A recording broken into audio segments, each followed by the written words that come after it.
আসসালামু আলাইকুম viewers, welcome back to my channel. আশা করি আপনারা সবাই খুব ভালো আছেন। আমি আলহামদুলিল্লাহ ভালো আছি। তো আজকে আমি ডিমের চপ করে দেখাবো।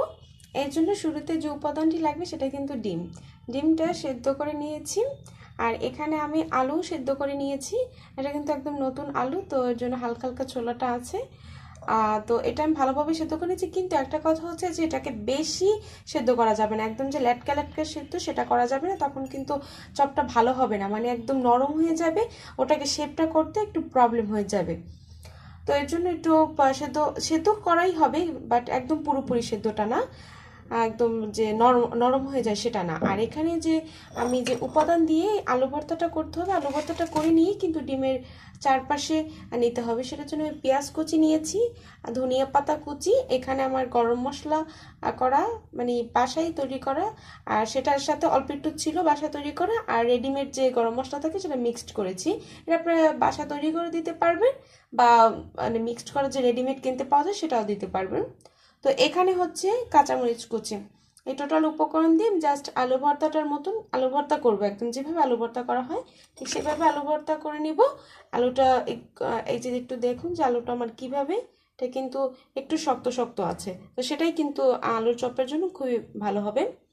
আর এটা হচ্ছে আমার একটা ডিম ভেঙে নিয়েছি, আর যে বিস্কিটের যে গুঁড়া, এখানে আমি টোটালি একদম টোস্টের গুঁড়া না, মানে বিস্কিট যে গুঁড়াটা আছে সেটা বিস্কিটটা আমি গুঁড়া করে নিয়েছি। আর যে বিস্কিটটা ইউজ করেছি সেটা হচ্ছে যে মিল্ক মেরি যে বিস্কিট আছে সেটাই আমি জাস্ট গুঁড়ি করে নিয়েছি। এটা যে কোনো রকমের বিস্কিট টোস্ট আপনারা গুঁড়ি করে নিতে পারেন, বা যে রুটি দিয়ে ব্রেড ক্রামস করে সেটাও বাসায় করতে পারেন, বা এটা কিনেও নিতে পারেন। টোটালি এটা আপনাদের ইচ্ছা মতো। তো এখন আমি আলু ভর্তাটা করে দেখাবো। তো এখানে আমি এটা খুব ভালোভাবে ভেজে নিচ্ছি।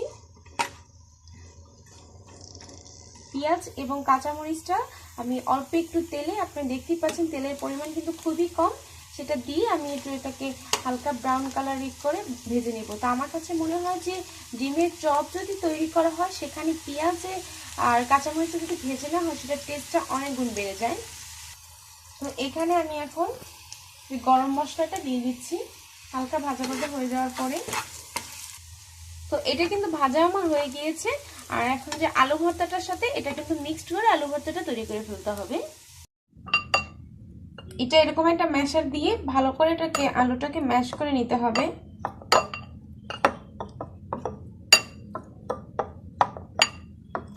একটু লক্ষ্য করুন আলুটা কিন্তু আমার শক্ত শক্তই আছে, সেটাকে জাস্ট একদম আমি খুব ভালোভাবে মিহি করে নিব হাত দিয়ে চেপে চেপে যতটা সম্ভব। এখানে কিন্তু এক ফোঁটাও পানি থাকে না, আর বেশি সেদ্ধ করে নিলে কিন্তু ওটা একদম বেশি একদম নরম হয়ে যায় আর কেমন পানি পানি থাকে, তো সেটা দিয়ে কিন্তু খুব ভালোভাবে করা যায় না। এটা কিন্তু ডিমের চপের একটা বড় টিপস বলা যায়। এখানে আমি ধনিয়া পাতা কুচি নিয়েছি, যেটা আমি কুচি করে রেখেছিলাম, আর এটা কিন্তু আমার কাঁচাই আছে, তো এটা ফ্লেভারটা থাকবে, এই কারণে আমি এটাকে আর আলাদাভাবে ভাজিনি। আর যে মানে পেঁয়াজ এবং কাঁচামরিচটা যে ভেজে নিয়েছি সেটাও কিন্তু আমি এখানে নিয়ে নিয়েছি। তো এখন আমি এটাকে মাখিয়ে দেখাবো। আর একটা উপাদান হচ্ছে যে এখানে যদি একটু সরিষার তেলটা ইউজ করা যায় তখন কিন্তু সেই টেস্টটা খুবই ভালো লাগবে, একদম আলু ভর্তার যে ফ্লেভারটাই চলে আসবে। তো এগুলো আমি এখন মাখিয়ে নিচ্ছি। আর একটা কথা বলতেছি যে আমার চ্যানেলটি অবশ্যই সাবস্ক্রাইব করে রাখুন, আমার সাথে থাকুন, তাতে আমি আরও নতুন নতুন ভিডিও দিতে আগ্রহী হতে পারি। আর আপনারা ভিডিওগুলো দেখে অনেক উপকৃত, আমি চেষ্টা করি যে আপনারা যেহেতু এগুলো দেখবেন একটু তো আপনাদেরও তো দরকার উপকার হওয়ার, তো সেটা উপকৃত হওয়ার, তো আমি চেষ্টা করব যে সব রকম ভালো ভালো ভিডিওগুলো দেওয়ার, যাতে আপনারা খুব ভালোভাবে বুঝতে পারেন কাজগুলো। তো অবশ্যই আমার চ্যানেলটি সাবস্ক্রাইব করে আমার সাথে থাকবেন। তো এটাকে আমি ভালোভাবে, এটা আমি উপকরণের মধ্যে দেখাতে ভুলে গিয়েছি, তো এখানে লবণটা দিয়ে ভালোভাবে মাখিয়ে নিতে হবে। তো তারপরে তো এটাকে জাস্ট এভাবে করে নিয়ে ডিমের যে অংশটুকু এভাবে উপর করে দিয়ে তারপরে হচ্ছে এটাকে ডিমটা কিন্তু আমি কাটানো দেখাইনি, এটা জাস্ট আমি দেখিয়ে দিচ্ছি। এখন জাস্ট মাছ বরাবর আমি কেটে নিয়েছি। এটা চাইলে আপনার 4 ভাগও করে নিতে পারেন বা 3 ভাগও করে নিতে পারেন, যেভাবে খুশি এটা করে নিতে পারেন। তো তারপরে আমি কিন্তু 2 হাত ভালোভাবে ক্লিন করে নিয়েছি, আপনারা জাস্ট এবার করে নিয়ে তারপর হচ্ছে এটাকে সুন্দরভাবে তখন ঘুরিয়ে ঘুরিয়ে এটাকে একদম একটা শেপ করে নেবেন।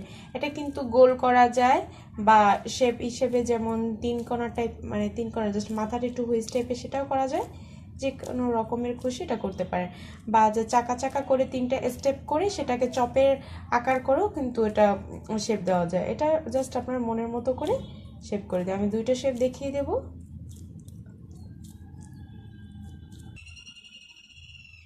এটা জাস্ট মাথাটা আমি সুচালো করে দিব, হাত দিয়ে এভাবে চেপে চেপে নিয়ে এই একটা সাইড যে ডিমের মাথার অংশটা এটা হাত দিয়ে এভাবে একটা শেপ করে দিব। তো এটাও কিন্তু দেখতে অনেক সুন্দর লাগে। ফ্রিজে রেখে দিলে খুবই ভালো লাগবে দেখতে। এখন এই যে ডিমের চপটা যে শেপটা আমি এইমাত্র দেখালাম, সেটা হচ্ছে এটাকে আমি বিস্কিটের যে গুঁড়োটা সেটার সাথে একদম মাখিয়ে নিতে হবে। লাগানোর পরে হচ্ছে যে এখন আমি যে এক হাত দিয়ে হচ্ছে যে ডিমটা আমি এখানে লাগাবো, যেমন বাঁ হাত দিয়ে আমি এটা ডিমটাকে লাগানোর পরে একদম ঘুরিয়ে ঘুরিয়ে লাগানোর পরে আবারও আমি ডান হাত দিয়ে হচ্ছে বিস্কিটের গুঁড়োটা এটার সাথে লাগাবো। এটা কিন্তু আপনি দুই হাত দিয়ে করবেন, না হয় যে এক হাতের যে ডিমের সাদা অংশ মানে ডিমের অংশটা লেগে থাকবে সেটা কিন্তু লেগে গিয়ে পুরো বিস্কুটের এটা হাতের সাথে লেগে যায়, তখন কিন্তু খুব সুন্দর একটা থিকনেস এটা আসবে না। তো এই টিপসটা কিন্তু আপনারা ফলো অবশ্যই করবেন। আমি আরও একটা দেখিয়ে দিচ্ছি। তো আমি এই যে গোল রাউন্ড যেটা করেছি সেটা আমি দেখিয়ে দিচ্ছি। বিস্কিটের গুঁড়োটা এটার সাথে লাগিয়ে নিয়ে একদম ভালোভাবে ঘুরিয়ে ঘুরিয়ে লাগিয়ে নিতে হবে। লাগানোর পরে এটা আমি জাস্ট এক হাত দিয়ে আমি এটাকে ডিমের যে অংশটুকু লিকুইড যে করে রেখেছি সেটা লাগানোর পরে আবারও আমি আর হাত দিয়ে এটাকে ঘুরিয়ে ঘুরিয়ে লাগিয়ে নিতে হবে। তখন কিন্তু খুব সুন্দরভাবে লেগে যাবে। না হয় যদি আমি ওই হাত দিয়ে লেগে তখন কিন্তু আমি জাস্ট এক অংশ থাকবে, এক অংশ লেগে থাকবে, আবার অংশ লেগে থাকবে না। তো এই টিপসটা কিন্তু আপনারা অবশ্যই ফলো করবেন। আর যে একটা টিপস দিয়েছি যে আলুটাকে বেশি সিদ্ধ করবেন না, দুইটা টিপস ভালো মতো করলে কিন্তু ডিমের চপটা অসম্ভব সুন্দর হবে। আর অবশ্যই বলতেছি প্লিজ আমার চ্যানেলটি সাবস্ক্রাইব করে আমার পাশে থাকবেন। সাথে থাকা বেল আইকনে অবশ্যই ক্লিক করবেন যাতে আমার সব ভিডিওগুলো আপনাদের নোটিফিকেশন বক্সে চলে যায় এবং আপনারা খুব সবার আগে সেটা দেখতে পারবেন।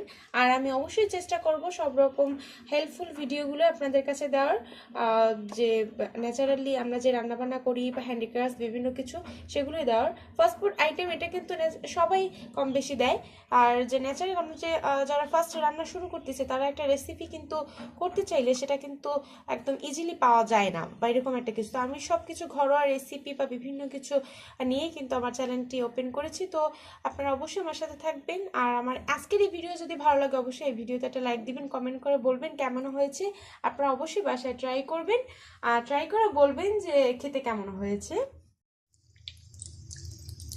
কিন্তু এটা আমি দিয়ে দিয়েছি ডুবো তেলে, আর এটা তেলটা গরম করে দিতে হবে। আর হচ্ছে এরপরে আঁচটা কিন্তু কমিয়ে দিতে হবে, একদম মিডিয়াম, একদম লো না, জাস্ট মিডিয়াম আছে এটাকে একটু ভাজতে হবে। এটাকে এখন আমি উল্টিয়ে দেব।